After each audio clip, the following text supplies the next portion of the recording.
Moi, je vous dis, j'ai 30 ans. Je suis de la génération police de proximité. J'ai connu une police qui était assez proche des populations. Les week-ends, on faisait des barbecues avec eux, ils venaient jouer au foot avec nous, ils connaissaient nos parents.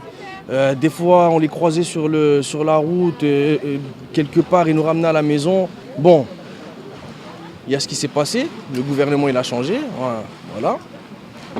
Bon, il y a une police qui est un petit peu plus répressive.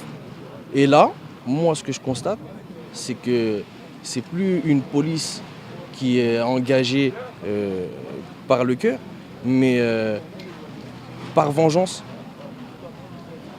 J'ai eu, moi, après ce changement de gouvernement, plusieurs expériences comme ça, avec des gendarmes ou des policiers qui, pendant le contrôle, carrément, ils disaient des phrases du genre ça y est, c'est le moment de se venger. La page elle tourne, hein.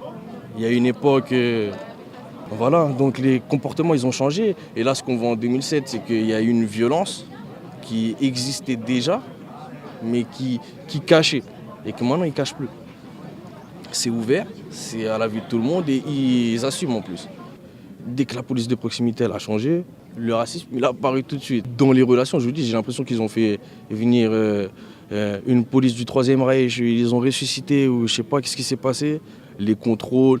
Et c'est pour ça que je vous dis, le racisme, ça fait tellement longtemps qu'il est là que pour moi ça me choque même pas en fait. Je me fais contrôler par la police ou par les gendarmes, ils me disent sale nègre ou et je rigole. C'est tellement banal que et je rigole. Et ce changement-là, il s'est fait trop vite en plus. C'est ça qui est incroyable. C'est qu'il n'y a même pas eu un laps de temps, et ça s'est fait direct. Les comportements même des policiers avec qui on jouait au foot, qui étaient bien du jour au lendemain et que ça n'a plus été pareil. Ils ont changé et puis après, il y a une police de voyous qui est arrivée. C'est ça que je vous dis, comme dans les films. C'est une mafia. L'histoire de Théo, c'est très grave. Moi, j'ai un fait similaire.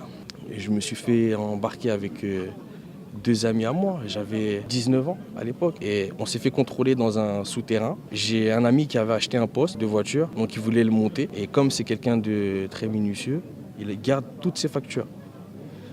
Donc il avait les factures des deux postes. Et quand on s'est fait contrôler, la police, quand elle est arrivée, ils sont sortis, ils ont dit bon c'est bon, on n'a pas besoin de discuter avec vous, on sait ce qui se passe, les deux nègres, vous avez volé le poste et vous allez le vendre au bougnoul.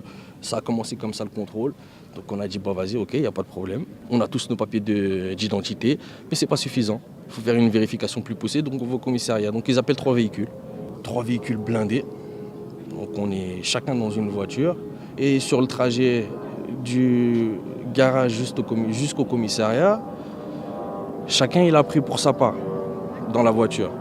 Des baffes, des coups de coude, des insultes. Moi, j'ai eu sale nègre, mais j'ai un ami qui, lui, était sénégalais, donc musulman. Lui, les policiers avec qui il était en voiture, il lui disait des blagues du genre tu sais où est-ce que je le mets, Allah? Hein? Tu sais où est-ce que je le mets?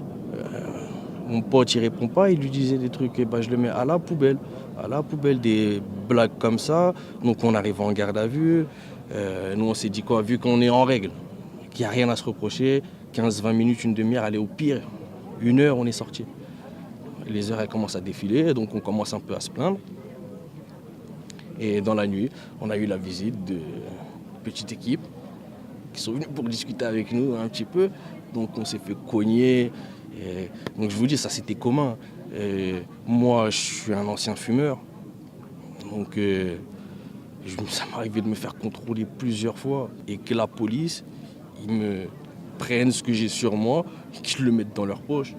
Il y avait une équipe à Cergy qui est très connue, une équipe de la BAC, qui elle carrément elle arrêtait les gens, elle leur prenait leur shit, ils roulaient des joints, ils fumaient le shit devant les mecs qu'ils étaient en train de contrôler et ils leur mettaient des baffes en plus, sans les contrôler et après ils se barraient.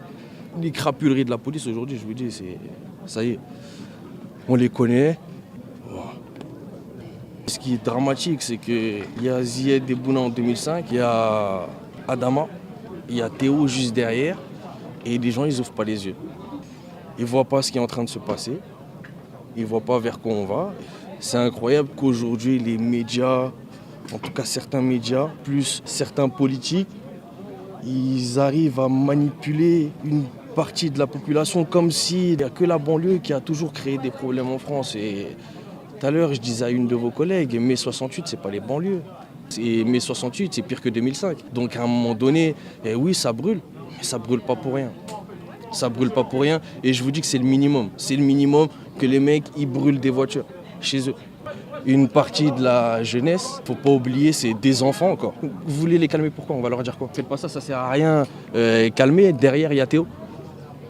Non, faites pas ça sert à rien de brûler des voitures, derrière il y a encore quelque chose. Donc faut arrêter.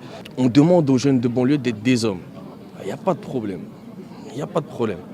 Et que ceux qui demandent ça, se comportent comme des hommes aussi. Si ça n'a pas encore pété partout dans la France, c'est parce qu'il y a bien des gens qui sont intelligents et qui réussissent à calmer cette partie de la jeunesse-là qui veut tout péter. Parce que, je vous dis, en banlieue, c'est pas ça qui manque, les mecs qui sont prêts à aller tout casser ou aller tout brûler. Je vous dis, c'est parce qu'il y a des bons médiateurs encore aujourd'hui en banlieue. Il y a des gens très intelligents qui savent c'est quoi le but de toutes ces manœuvres-là. C'est juste des grands frères. Dans tous les quartiers, il y a au moins 15-20 mecs qui sont comme ça, qui prennent la peine tous les jours de sortir, d'aller parler aux gamins, d'essayer de faire des trucs pour eux, pas dans le cadre d'une association, parce que je veux dire, on fait rien pour la gloire. C'est juste pour le cœur, parce que c'est nos petits frères, parce qu'on est soudés aussi et que voilà. On veut aussi montrer cette image de la banlieue là, qu'on n'est pas des sauvages, qu'on pense nous aussi à nos familles. Je m'arrête 5 minutes pour discuter avec eux, voir ce qu'ils font en ce moment, comment ils sont dans leur tête, leur état d'esprit, ce qu'ils ont envie de faire. Si moi j'ai quelque chose pour eux ou vers quoi les diriger, enfin je vous dis ça peut durer 5 minutes, ça peut durer 1 heure, mais c'est toujours bénéfique. Moi j'ai des enfants, mes enfants ils vont grandir en banlieue. J'aime la banlieue, je suis un banlieusard, je suis fier d'être banlieusard, j'aime ma banlieue. Il n'y a rien de grave à être banlieusard, c'est pas honteux d'habiter en banlieue, au contraire. Toutes les personnes qui sont conscientes, elles savent que tout ce que la France a fait, c'est parce que la banlieue elle existe. Tout ce qu'on consomme, toutes les manières de s'habiller, tout ce qu'on écoute, tout vient de la banlieue. Il n'y a rien qui est fait dans les beaux quartiers, donc il faut arrêter. C'est la banlieue, c'est les jeunes de banlieue qui créent tout. C'est quoi qui fait les informations si c'est pas la banlieue? On s'ennuie. Au final, s'il n'y a pas la banlieue, on s'ennuie. Heureusement qu'elle est là. Non, la banlieue, c'est bien, c'est mortel. Et si on ne veut pas la quitter, c'est pas pour rien. Vous imaginez, on subit les bavures policières tous les jours, on voit des trucs, mais on reste là. On ne veut pas partir. Je crois que c'est ça qui les rend fous. On ne veut pas partir, on ne partira pas, on est bien ici. On est bien.